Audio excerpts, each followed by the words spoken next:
The small suburban neighborhood was thrown into chaos when Karen, the notorious HOA member, decided to take matters into her own hands.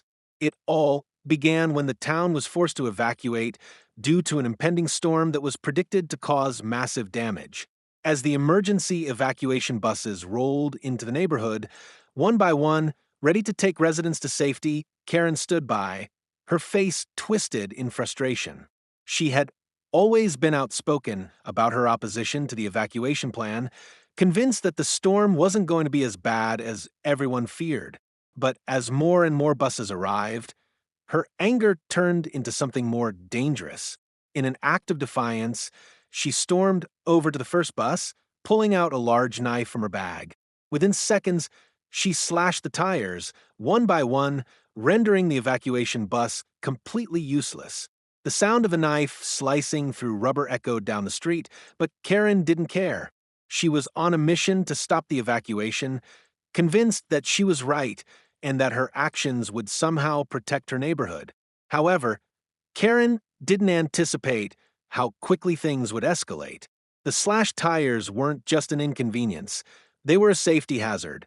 The sound of the damage didn't go unnoticed, and within moments, the local authorities were alerted. But that wasn't all.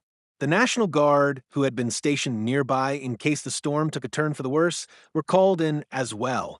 Just 3 minutes after Karen finished her destruction, the ground began to tremble with the sound of military vehicles approaching.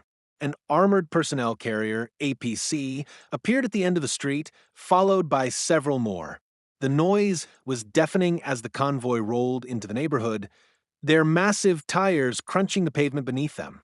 The soldiers inside were ready for anything, their eyes scanning the streets for any sign of trouble.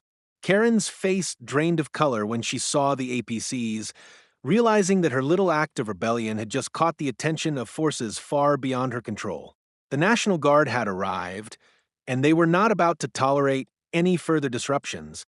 With weapons raised and orders to secure the area, the soldiers swiftly surrounded her, their presence sending a clear message that Karen's actions had serious consequences.